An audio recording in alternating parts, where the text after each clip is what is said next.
it's me, Vera, and welcome to Stitch of Fate, a Vampire the Masquerade V5 podcast.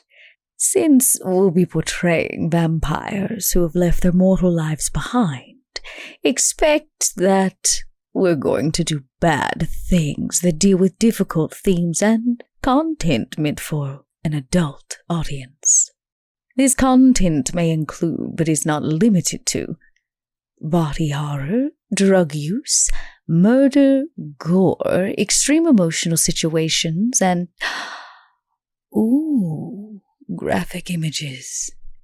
Remember, don't hold those actions against the players, just the characters.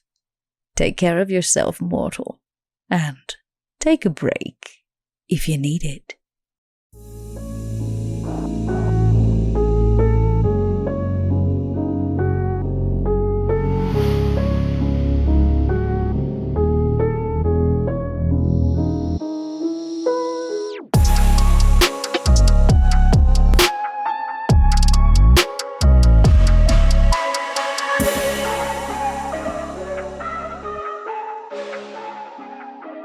Hello, everybody, and welcome back to Stitch of Fate, a Vampire the Masquerade 5th edition podcast. As always, I am your storyteller, Mike Martin, joined by my four wonderful players, Bub, Josh, Mark, and Dot/Chelsea.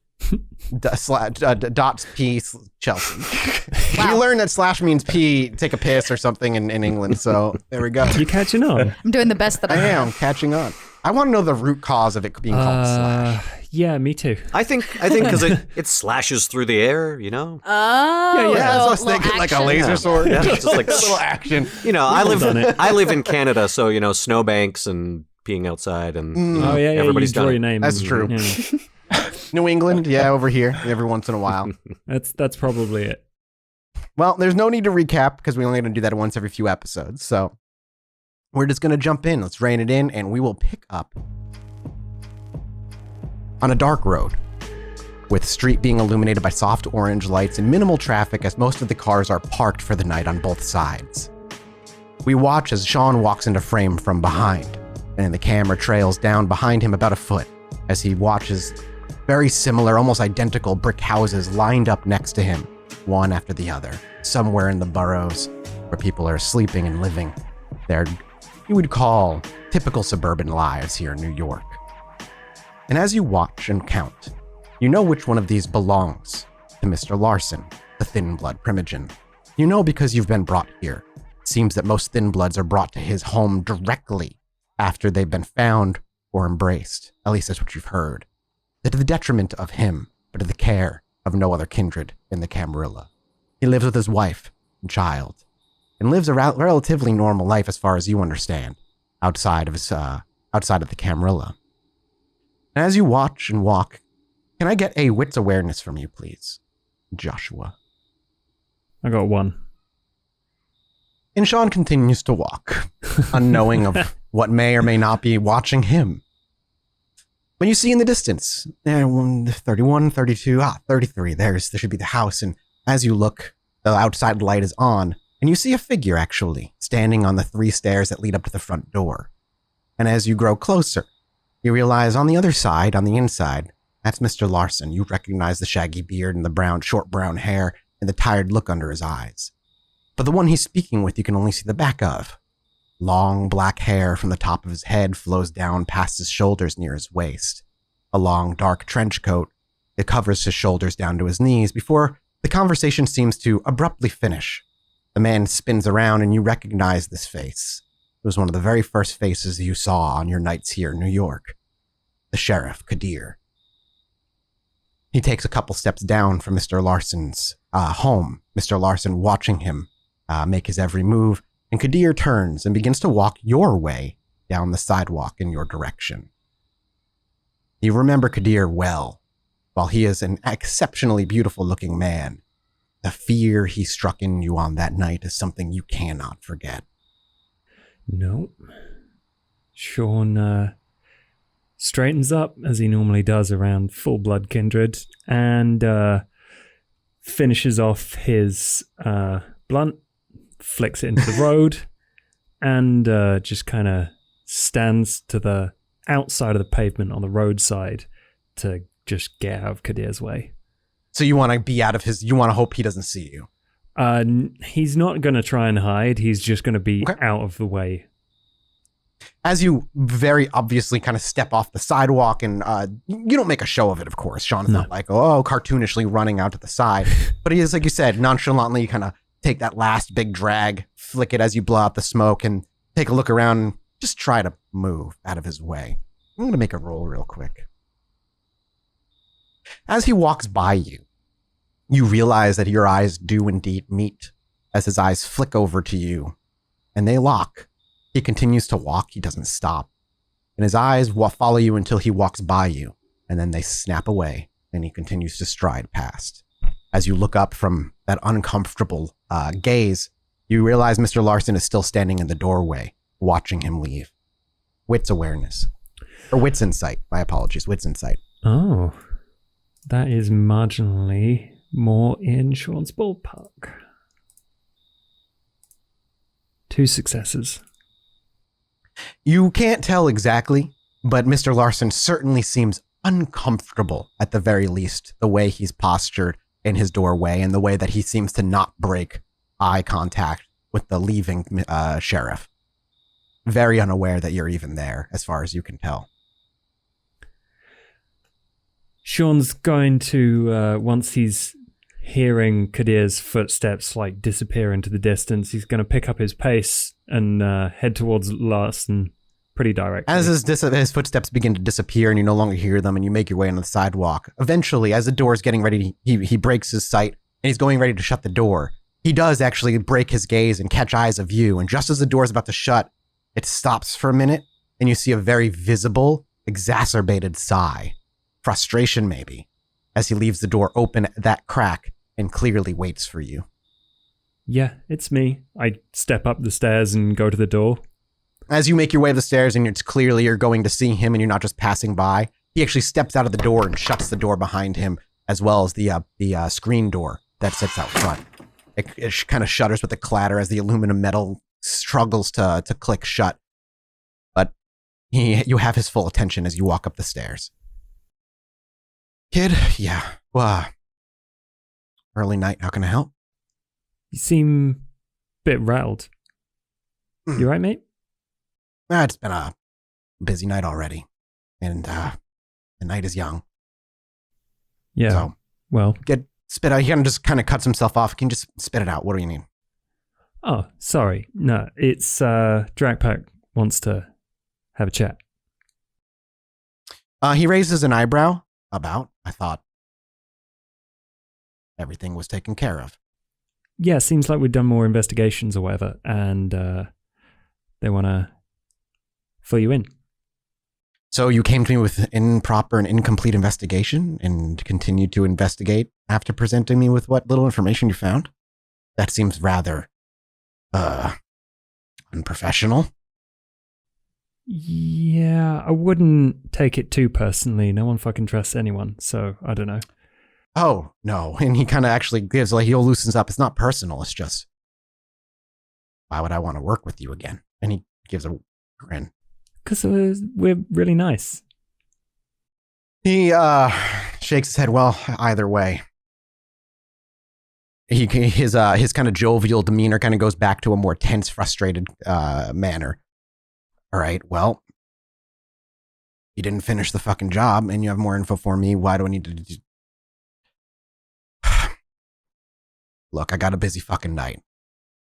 If you need me tonight, I can... He pulls his long sleeve up and looks at his watch, not digital, a nice Rolex, actually, before he slides it back up. I can be there in a couple hours and I can give you a little bit of time, but... Sure. I can't promise you too long. It's probably won't need much. And don't give me a reason to have to hand you over to Panhard, Sean.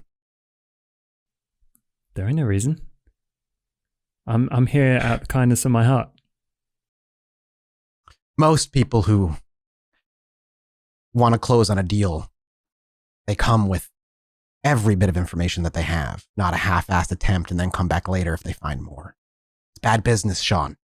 I thought Vera was better than that. And he kind of claps you on the shoulder. Go. I'll be there later. And he gives you a gentle kind of shove. Whew. All right, then. And as he goes down, you hear the door open and you hear the laughter of a child on the inside. And you hear him say, yeah, Daddy's coming. The door shuts behind.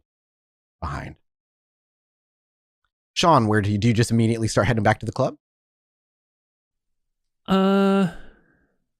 Well, seeing as I don't have any other way of getting in contact with them, he gets out his phone. You call the club? Sends a message to his mates. Okay. Like, okay, what does it say? I've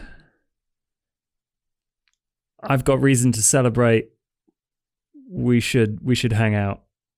You free later this evening? It takes a few minutes before your phone vibrates again with an answer, and it's just a picture message. You flip it open, and it's your buddy wearing your fantastic Armani suit, but there's clearly some sort of alcohol stain that's on the left-hand side, and he's just taking a picture of the mirror of himself with it just kind of on, but again, like last time, absolutely pantsless. And it simply says, ready when you are. Okay. Well, a follow-up text message. Should I call the others? Sure. We'll make okay, so the other two will join you for this evening. You have one that typically lives in there, that really doesn't ever come out, and the other two who are there very regularly, but don't necessarily like live there. Yeah. One more or less illegally lives there. Fear is none too plus. Perfect. But it happens. Yeah, I think I then phone up the okay. The you get an answer immediately. Succubus Club. Hey, Sean. And then you just hear a click and then some very pleasant waiting music. Down the stairs where Vera and Duke are, having just finished their conversation, you hear footsteps hurry down the stairs. Sounds like high heels. As you turn the corner, the hostess, who's at the front of the club, after they get past the bouncer who offers some drinks and welcomes them, actually in a very, very tight-fitting emerald green dress that goes just to her knees, looks around and as maybe catches Vera's eyes. Miss Vera, you have a phone call. Is it Sean? Yes, actually. And she smiles.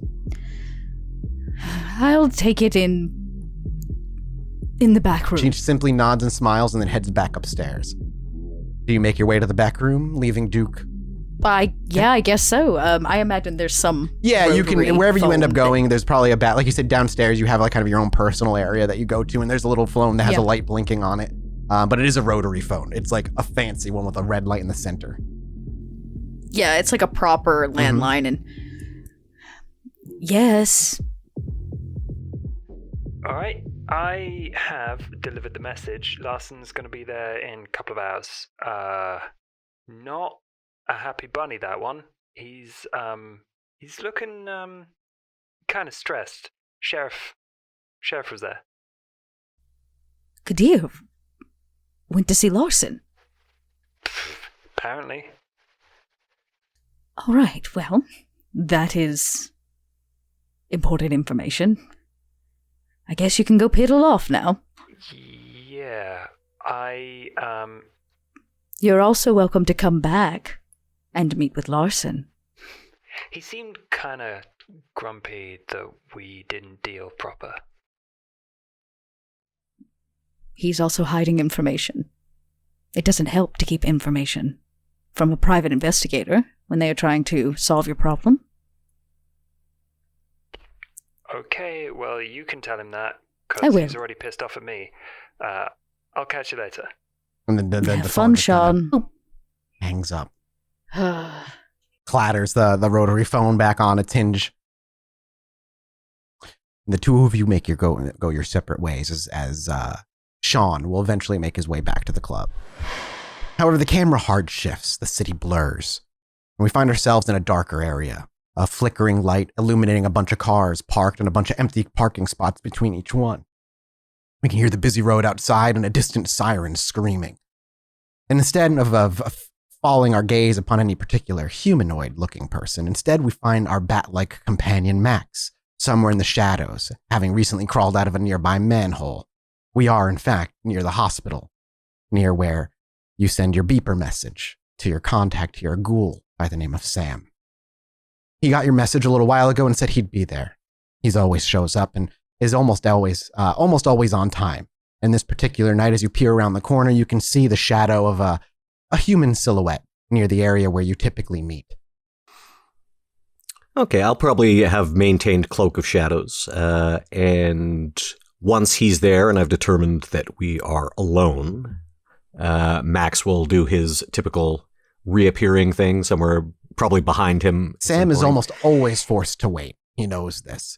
And as you verify that Sam is indeed waiting, it's still 15, 20, 30 minutes of you slowly covering the area, ensuring nobody else is around and nobody has followed him, or you for that matter. And once, like you said, everything is all clear, you kind of ripple into existence nearby. And Sam, still not used to it, as he catches a glimpse of you, jumps.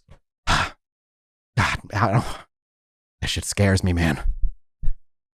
Hey, Sam, what's the rumpus? What do you need? I've got a few, and he actually reaches in and he pulls out 2 blood bags. Yeah, we're still a little light, ain't we? Yeah, we're still a little light. Sorry about that. I'm not trying. All right. Save the sob story. For right now, here. Max reaches into his trench coat and pulls forth a very, very beaten up copy of Whiz Comics #2. As promised. His eyes widen and brighten immediately, and he hurriedly shoves the 2 blood bags into the palm of your other hand, where normally he's very nervous in the way he approaches you. There's a fire that lit and a passion inside of him where he's eager to trade.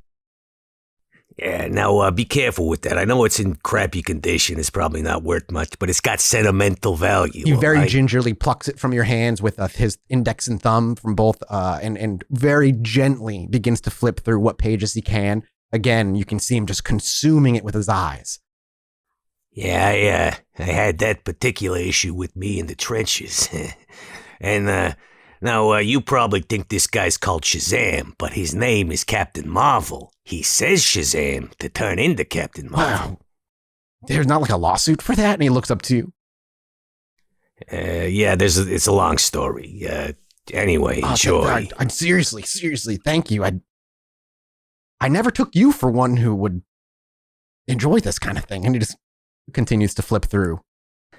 Back in the day, those things, everybody used to read them, not just kids. I mean, it got me through some tough times overseas. Yeah. But look, enough about me. Let's talk about you. It's at that point, the fire fades. The thrill of it kind of goes, and he gently closes the book, and that tenacious nervousness is resumed as his eyes go from the comic book to your face. Now, I think I've been a pretty patient guy about all this, Sam. Right? You'd agree with that, yeah? Yeah, of course. Like I said, I'm really sorry that it's just been so light, and you've been nothing but really kind, and I appreciate that. Yeah, it's just that I don't want you to start thinking I'm some kind of soft touch. No.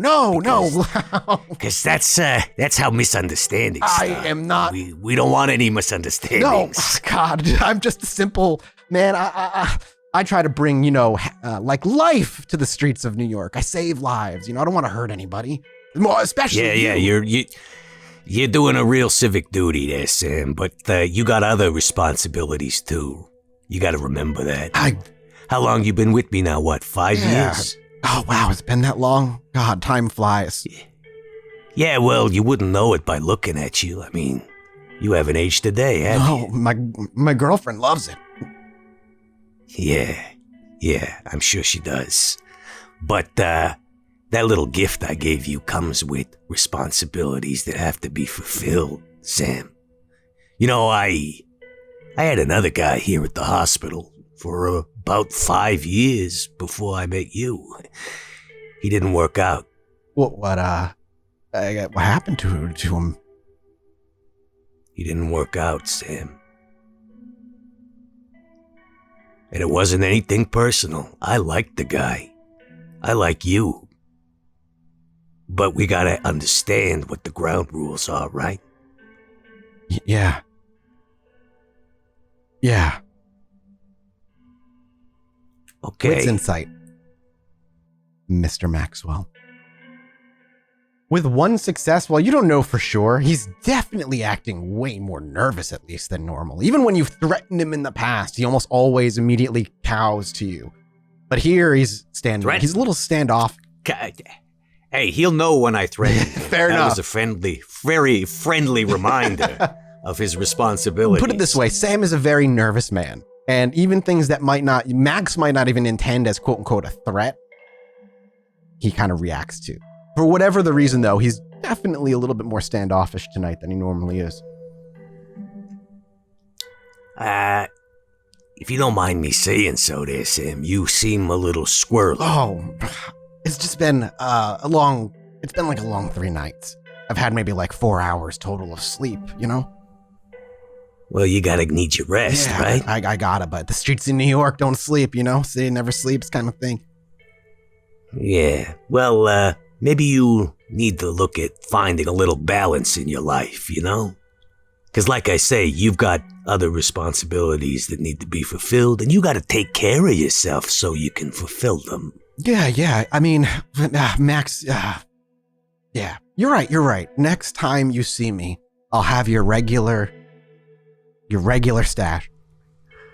Okay, all right. So why don't you tell me what's bugging you? Nothing's bugging me. You sure about that? 100%. 100%? Well, that's a lot of percentages. Okay. One more thing. You, got one of them, computers that gets on the internet whatnot, right? Yeah, yes, I have a computer. Yes. Okay, good. You got one of them, accounts at, what do they call it? eBay? The what? eBay. Oh, yeah, I think I bought something on eBay once. Yeah. Okay, I'm, gonna need you to find something for me. He immediately takes out his smartphone and he punches a couple things in an app. He's like, yeah, what do you need? Okay.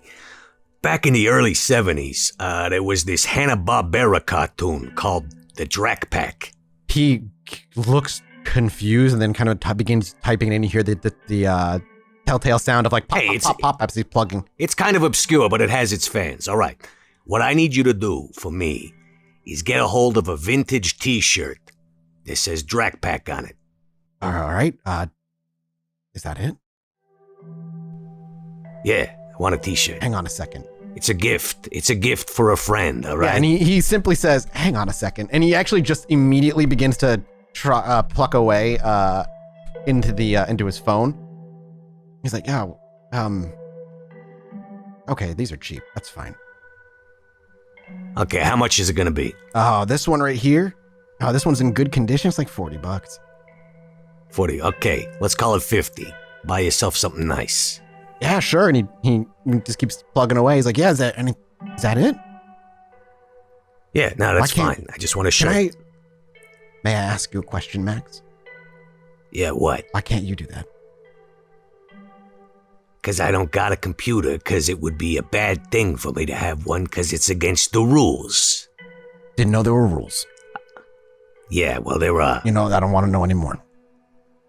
All right. Just, get some sleep, okay? Yeah. Let me know when that shirt comes in. Yeah. He kind of shakes his head. I'll send you a beep. Is that what you used to call them? Like a beep?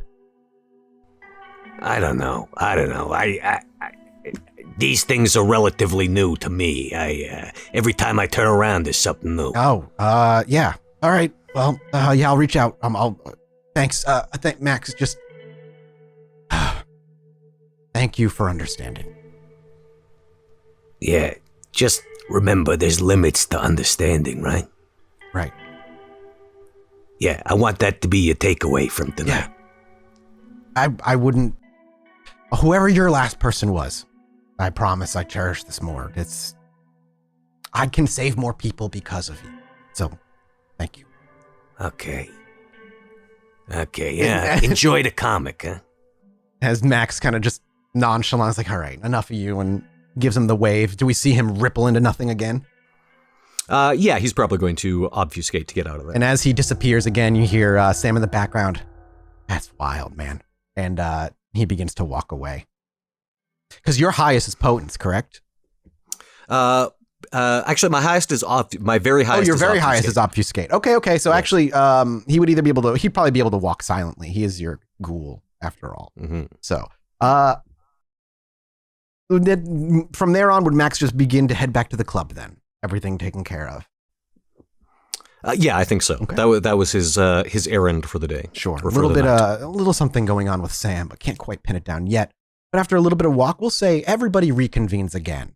Now back down to the blood room, and you have about 30 minutes before Larson is supposed to arrive. We'll say Sean is the last one to arrive, as the hospital's just a skip away from the club. If there's any conversation the three of you would like to have without Sean present, you may do so now. However, you may wait until Sean arrives, of course. I think Duke would probably remain quiet unless prompted. Max is going to have a word with Vera. Okay, Vera, so what's the play here? As much as I hate to say it, we may have to come clean. Are we talking clean, like tell him everything, show him the symbols that we found at the murder site? I think we should tell him that we have looked deeper into the ritual, but we are lacking information. There are puzzle pieces that we don't have, and I believe that he can give them to us. So do we show him the actual symbols or no? Might as well, I guess. He's going to get all flustered about it, and I'll take the blame. Okay, fair enough. Well, Duke's got a copy of them. It's available. Anything in particular you want me to be doing? I don't think he'll understand our position in all of this, but it will be worth a shot. I doubt he'll want to be outed in front of the entirety of the Elysium. Okay, you're the boss. I'm still waiting to hear back from Johann regarding the symbols and what exactly the incantation or ritual may be. I have nothing yet to report, unfortunately. So, do we keep that close to the vest until we know what they are? He did say it would take him a while, and he's kind of a fledgling when it comes to this stuff. He's a newer Tremere, and it's only been about 5 or 6 nights. Couple nights, yeah. Okay, I think we can simply say we are looking into it. Further, we need to let him think that we have it under control, which we do. And if Elysium is not the best way to handle it, I guess we should just be honest. I want this off of our plate. And the longer we keep digging, the more it becomes our problem and no longer Larson's. But I believe he has information that's going to enlighten all of us on what's really going on here. Vera, there is a possibility as well that Larson is trying to keep this under wraps and away from the prince because this may indicate him involved additionally, but because our hands will be tainted and dirty with this personal investigation, that it might align the prince to think that we are the original perpetrators, if you will. It's a possibility. And if Larson wants to keep this out of the prince's purview, then we can assure that as well, as long as he's coming clean. I'm not going to half-ass work for a Thin-Blood and then turn around and half-ass it on the prince as well. I'm going to give one of them my all. And if it trails off then into silence there and everybody just waits, eventually, you do not get an announcement like you did last time, or anybody waiting upstairs. Instead, you simply hear footsteps as the door opens and the music floods into the basement before the door shuts and becomes thumping again. You just hear steps making their way down the concrete stairs. Anybody who peers out would recognize in a brown coat, a white t-shirt, and jeans and sneakers with a scruffed face and hair, Mr. Larson. I'll make sure that we go to like a sitting room proper, not the blood room. Do you want to take him back all the way upstairs where you took last time? That nice area with the beautiful couch and privacy? Yeah, like a nice whatever conference room, and yeah, just our private place, not on the dance floor. Sure. And so you make your way upstairs past the music and the dance, and all 5 of you back into the room where you had the meeting with him for the first time. But this time, Mr. Larson does not sit down. He stands behind the chair, his hands on the back of it, and he seems to lean on it. Any of you sit? Sure. Sean sits. Duke will sit as well. Okay. Max is leaning against the back wall and just says, Go on, Larson, take a load off. I'm good. Thanks. As the last one files in and the door shuts, he kind of takes a deep breath.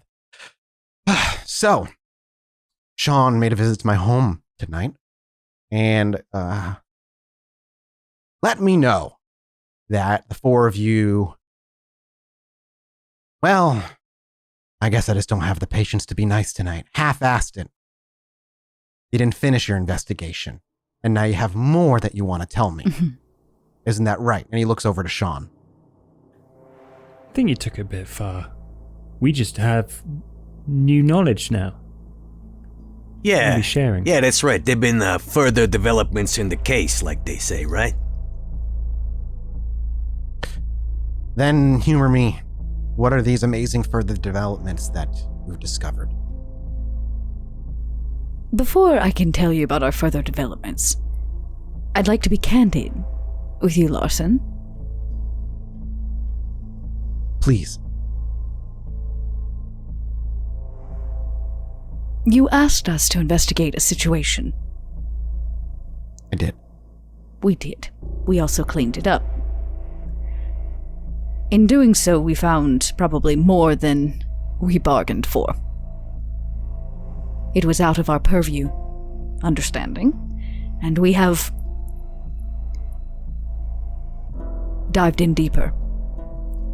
But in doing so, my gut tells me that there is something you're not telling us. I'm not working against you, Larson. It's the reason I brought you back. Because instead of announcing this finding at Elysium to the Prince, which I don't think is what you want, I decided we could deal with it like good, clean kindred. So tell me what you're not telling us. He raises his eyebrow and stands up rather straight. Your reputation behind the Drac Pack just falls out of your mouth, huh? Listen. If what you were telling me was true, then there's nothing more you need to know. The body of the Princess Ghoul was found. Nice, neat little bow. Seems like a random hit job, perhaps a kindred, perhaps a kind, perhaps a job for somebody else, but nothing more. And it's out of my purview and out of my business.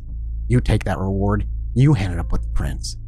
You take whatever it is she gives you. I don't need the prince's reward. What I want is to know why the Princess Ghoul was taking photos of Sean. Why there was a blood ritual.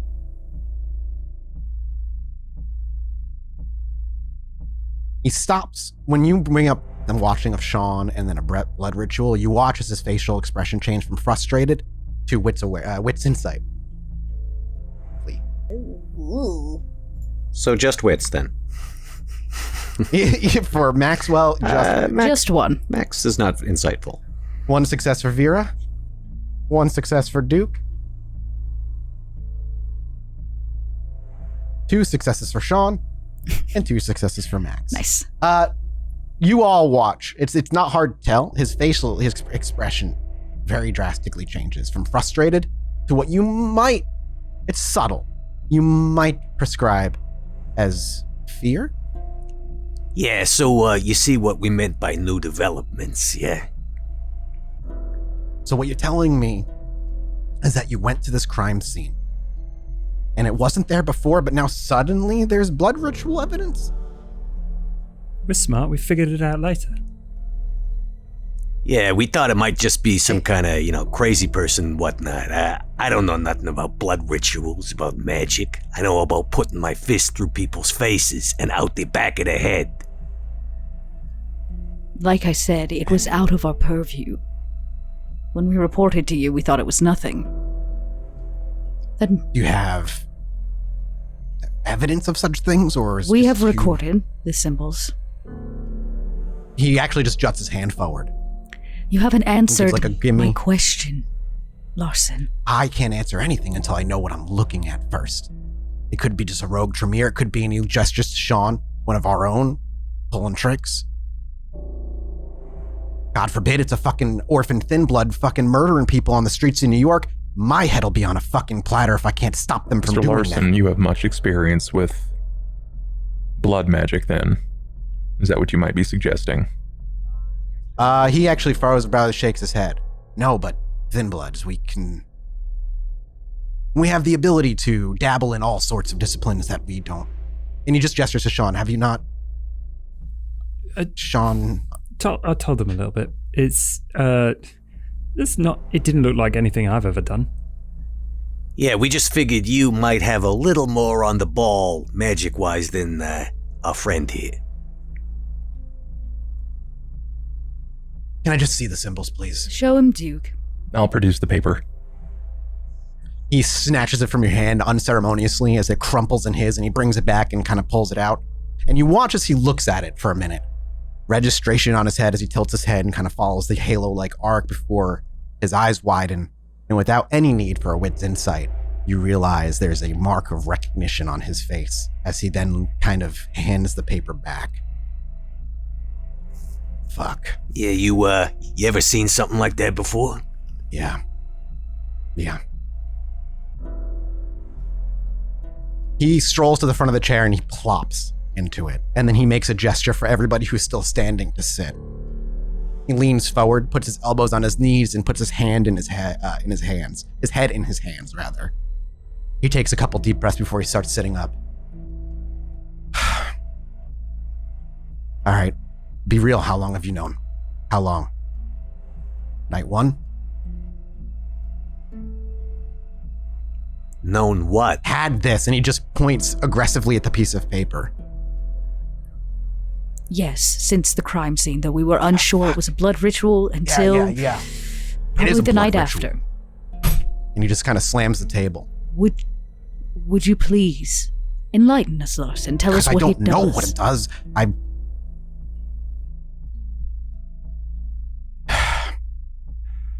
Mr. Larson, I believe that you have an idea at the very least. All right. He looks to Vera. How about we extend that working business partnership then? I give you more information, and you keep looking into it, and we keep it between us. Because if it gets out that the ghoul of the prince was found in your territory, and you held information, whether it dooms me or not, that could still look incredibly bad on the four of you, and likely, and he kind of looks to Sean, and he just kind of gives a, as punishment. Yes, well, that's always a possibility, isn't it? So instead, how about we keep working together, and we keep the details into ourselves until we figure this whole thing out. As long as you come clean and tell me the entire truth. The best of my ability. It looked to me like you were considering some horrible possibilities there. Maybe you could enlighten us as to what conjectures you were lighting upon, huh?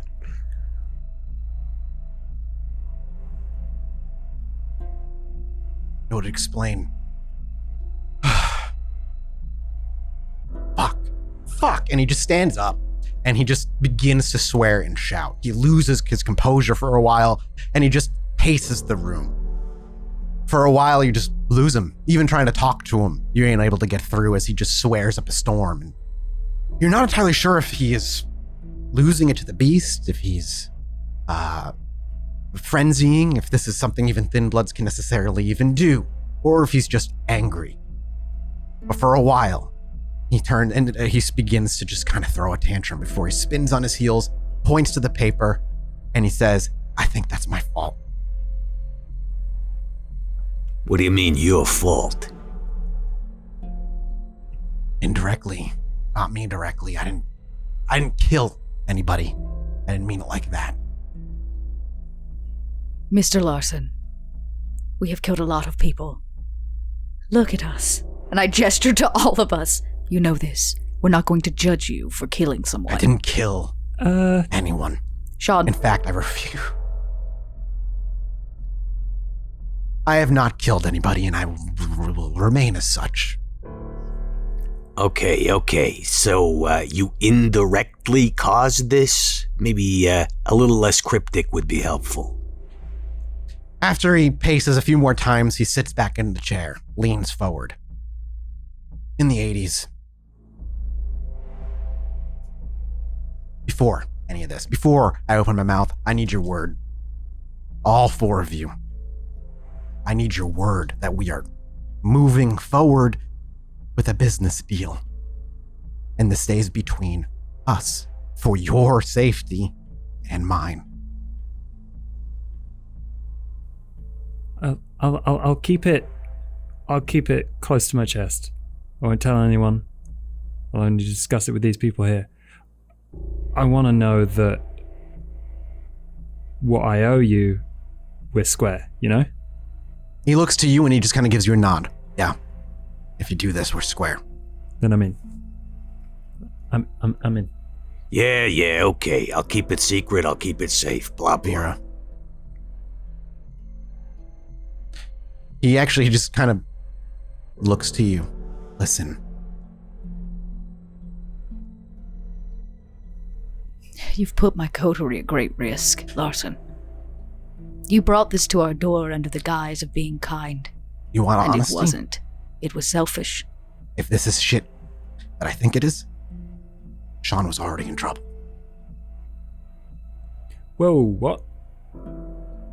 Well, that changes things now, doesn't it? Yeah. A whole lot. For the safety of my coterie, I will agree to keep your secret. He just looks to Duke. I'm currently entertaining the idea. There's no entertaining. Come on, Duke. Cross your heart and hope to die, stick a needle, whatnot. Let's go. Sure, Larson. Sure. I'll take that as agreement.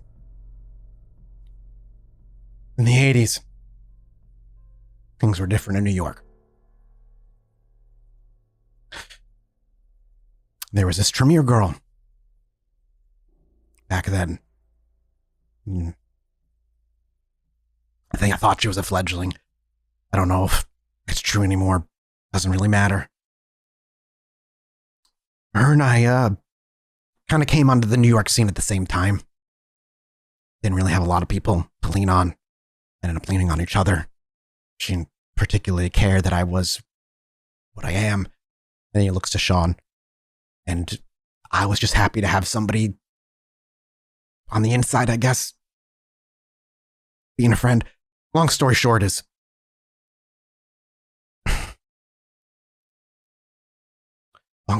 we had a relationship for a while. And after some years passed, she got a little ambitious. Did some things that got her into trouble.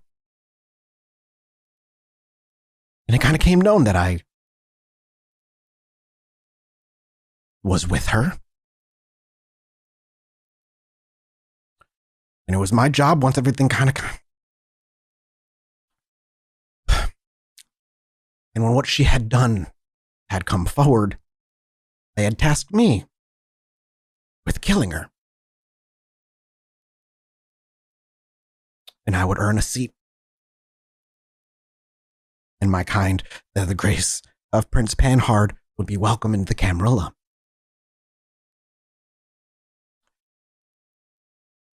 But how do you kill somebody that you love?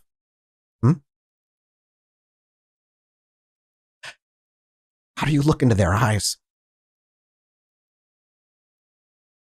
and take their life from them because they tried to help you? Yeah, you're right. Okay. And he looks over to Max and Vera and Duke. Yeah, I know a little bit of blood sorcery. Thanks to her. And I thought we had an agreement. she would leave.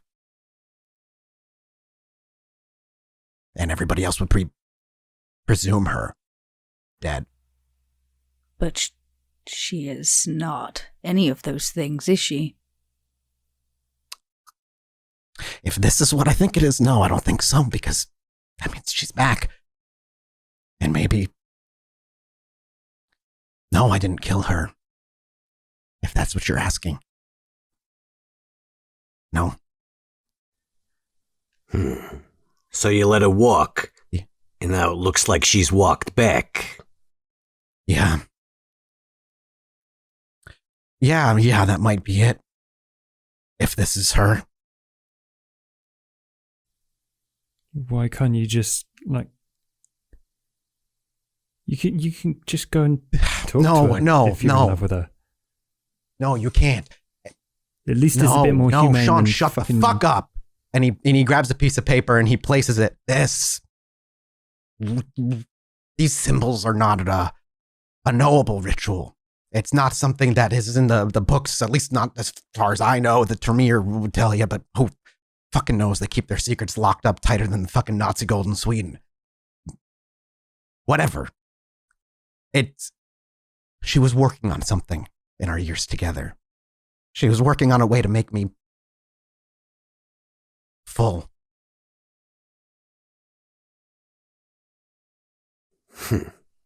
Yeah, I can see why you swore us to secrecy. This does not look good for you, does it?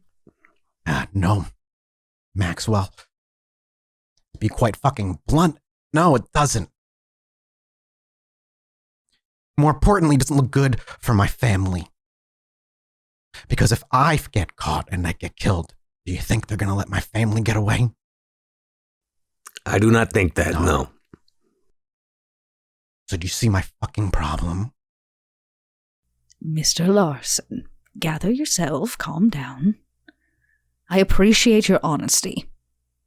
And it seems that your problem is our problem. Why do you think she's following Sean? Or,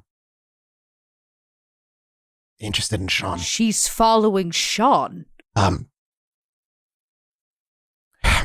Well, if the prince is watching you, that's not new. Okay? Welcome to being a thin blood in New York.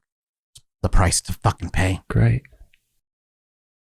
I don't know if that's particularly attached to her, but because she's looking out for Sean. She has interest in Sean. Your fucking girlfriend. Maybe. If she knows that I took care of you. Maybe. Sean, forgive me for breaking the air here, but you stumbled to us a night or so back asking about the importance of a kiss. A woman. No. I thought we said everything we were Larson. Honesty, right? Yo, that's not related though. No, I think it might be. That's different. Would you start by describing this Tremere? What does she look like? We must know to be able to track her. Cat headphones. She was about 5'4". She hair down to here. Really cute. And stitched up lips. What? Yeah. It was this. You did not mention that part, Sean. Yeah, must have made Yeah, because it was because weird. Must have made the kissing kind of difficult. It was uncomfortable. It was soft. Yeah, that's... Fuck. Okay, Larson. This, Tremere. She wouldn't necessarily hold a grudge against you. I mean, you're the one who let her live. No, God, it's been decades. I don't know. When I last saw her, no. It was a mutual understanding, an understanding that she knew so she could see another night, that she could continue to live. Yo, before you go off on one, I'm not two-timing with her. You said you love her. That's Love. Hey, Sean, I think kind of important. I think there's bigger concerns here, all right? All right? I don't think... Yeah, okay. Oh, boy. Well, let's talk about this shit. No, So, you know when I said I found her... So she's interested in you then. Great. No, what? No, there's like... I'll show you the building. I'll show you the place. There was this weird circle... Sean, you're officially quarantined to the club. You cannot leave if she is stalking you. Fuck that. I'm going to go to where she was. It was real close to the murder. And that seems important now I mention it. What's the circle, Sean? Continue.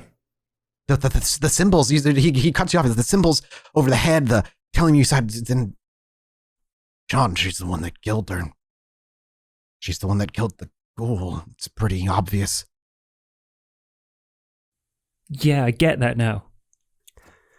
Okay, now, here's what I can't quite figure out.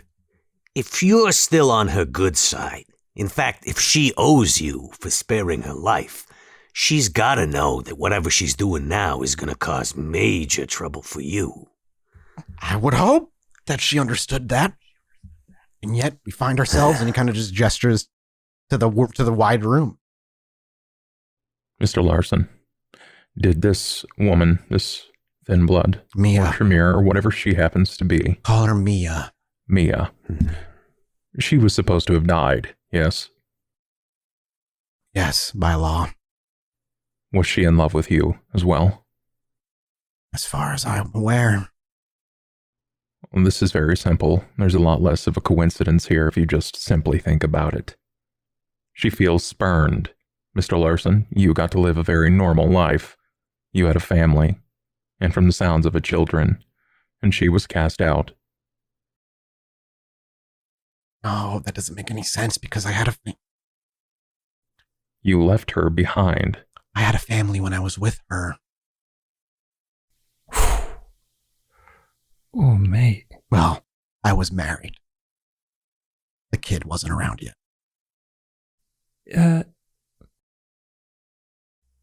Why the interest in Sean? A replacement? Does she no longer think you're suited? I don't know.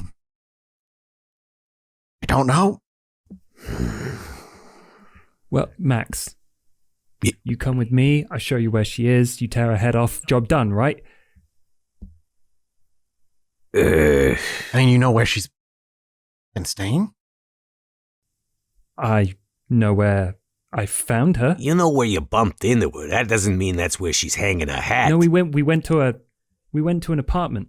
Oh, so was there more than a kiss involved? You shut up, you wouldn't know. There's this apartment. She ran away. So I don't know if she's there, but maybe she had the time to draw a fucking teleportation circle. What? Wait, this is news.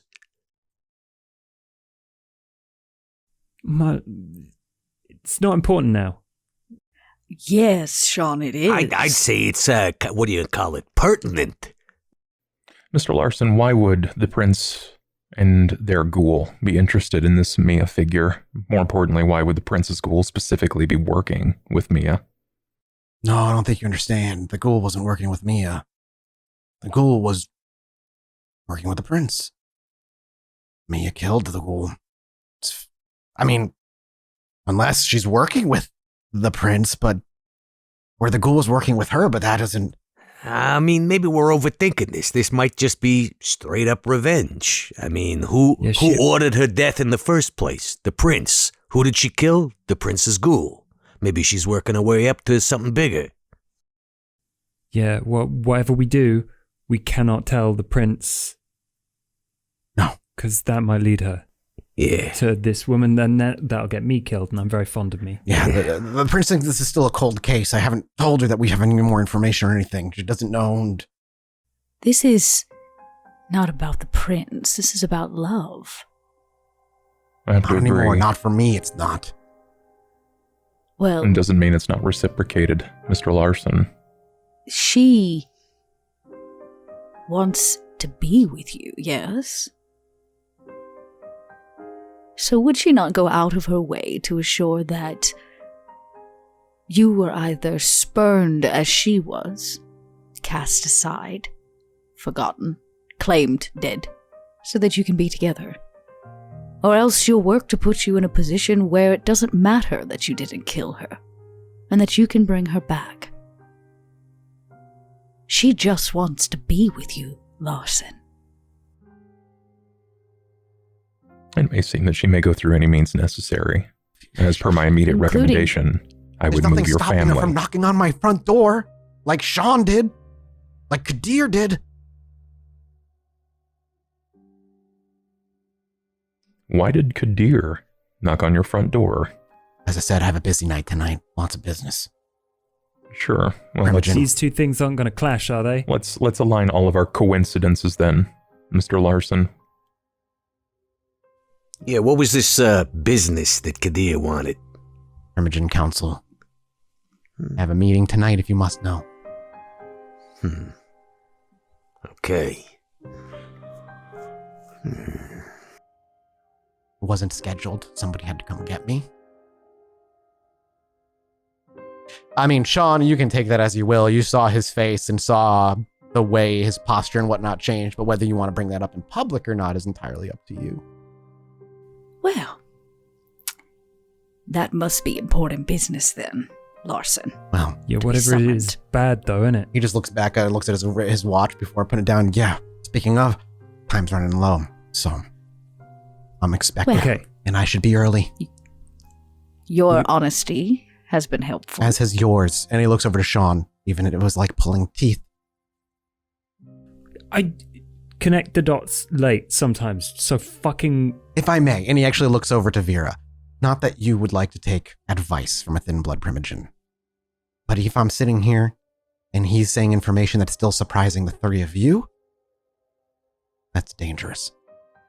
Yeah, my thoughts. Fuck off. My thoughts exactly there, kid. Well, good news is it's a family matter, Larson, and you have business to attend to. We'll speak with Sean. He nods and stands up, dusting himself and straightening his shirt before he turns. I appreciate the call. Looks to Sean. Tonight was very necessary. Yeah, well, Sean stands up, goes up to him, puts his hand on his shoulder, turns on awe, and just says, Everybody has to make a roll. Everybody needs to resist awe. What's the? How do you What's resist the awe? opposed roll for awe again? oh god, good question. That is, give me a sec. Everybody make a composure intelligence roll. Vera, Duke. And two, Max at the top. Max is at the top. Okay. So actually, the only one to resist is Duke, which kind of makes sense. Everybody else, it's not like an overwhelming thing, but when awe comes on in the room, almost your eyes just can't take you can't take your eyes off of Sean. Every word he says isn't like a sweet honey, but it's caked in a little sweetness, a little bit more charisma than normal. The way he speaks, the way he carries himself. He's almost the center of attention for a few minutes here as you turn awe on and clap his back as he turns to you. And you actually see he looks to be paying great attention to you in the moment. Yeah, he... Duke, you clap feel it him on the hit back. and you're like, no. Look, we're going to work this out, but for the moment, don't break a sweat when there are a bunch of Primogens staring at you. You can do this, and if you do it right, we'll end up on top. Would you like Yeah? to make a charisma persuasion check, sir? With your awe bonus? Ooh. With the social roll? Very much so. What is it, 1 dot in presence, so 1d10 extra? Yeah, it's only 1 dot. Yeah. it's Hey, it's a little something. a thin blood. And with the one success that you've rolled, unless you like to willpower. No, I'm going to reroll Okay, that. yeah, throw I'm going to reroll that. willpower, reroll 3. 2 successes. 2. With 2 successes, you say that he actually places his other hand on your opposing shoulder. He's like, and I sincerely appreciate you just in our confidential partnership. And he gives you a smile. Yeah. And he just claps your shoulder, as I'm assuming you do to him, and he leaves, leaving the 4 of you in this lavish room filled with soft furniture, flickering candles, gentle music. Alone. Well, What the fuck are we gonna do? if you don't mind me saying, this is something of a shit sandwich.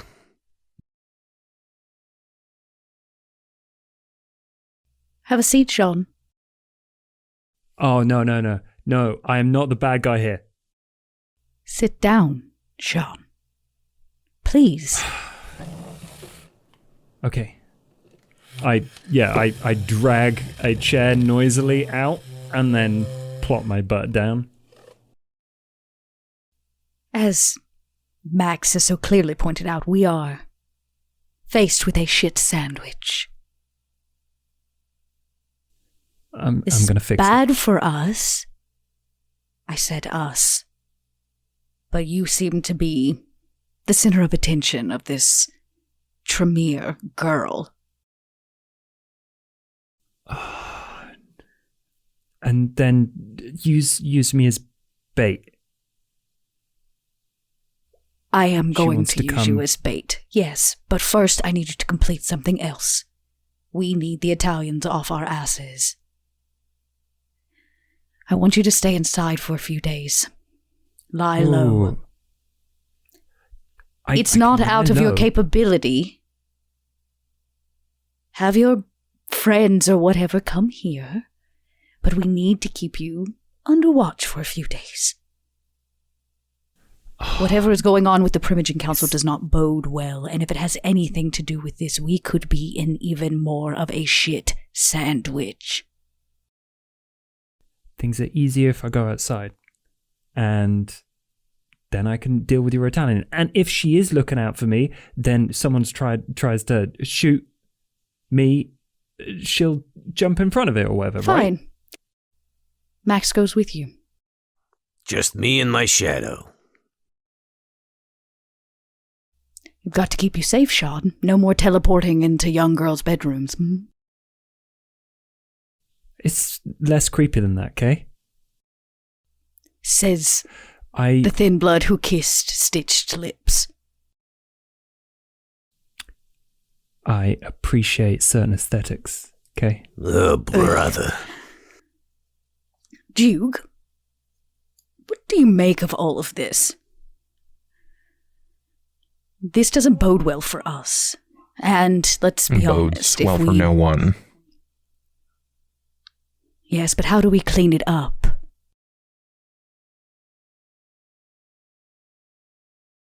Well, we have to find her. We have to find more examples of her work. It seems to have evolved. I think everyone that was on scene was able to determine that the runic markings on the wall were deliberate and practiced. This was not her first, and I do not think it will be her last. She's not acquired her true goal. If that is Larson, I would be entirely surprised. Why would she approach Sean just for that? Yeah, I think Duke's right. I think she's moved on from her old flame. And looks like she's got a new boyfriend now, huh? Oh, Sean. There's that charm I was talking about. You do like to kiss girls, Everyone you made that says very the clear. kindred life is a curse. Sean, it seems that you are cursed with dashing good looks. Aren't you so lucky? Yeah, I know the feeling. I can commiserate there, Sean. Yeah, I feel so fucking blessed. All right, how much time we got left in the evening here? Check my list. The night is only 3 hours or 4 hours in. You've got a majority of your night still. All right, here's my proposal. I'm gonna go with Sean. Check out this place that he said he found the girl in. I doubt she's gonna be just hanging there, but we might find something. Look, if you want me to stay low, I've got a couple of things I can prepare, and then I can go out there fully armed. Or, That's great. whatever. You'll also have a Max. Max cracks his knuckles very loudly. There we go. Trust me, no one will see him, and it's just for your own safety, Sean. Surprisingly. The last thing... Well, we're all full of surprises, you included, so... Maybe Duke and I can simmer on how to politically fix this. Because if the truth gets out, we are inevitably part of the problem. And I'd like it to not be that way.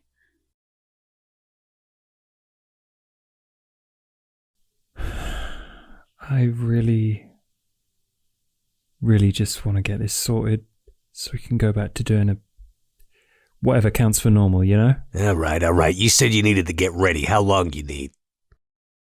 Give me 20 minutes. I'm going to go shit on someone's party. Okay, sounds fun. Sure hope not. As the coterie fractures into their necessary little groups to prepare for a night of crime scene investigation, next week we will open with Max and Sean and their little adventure to the girl appeared. But until then, you'll have to wait just a little while longer.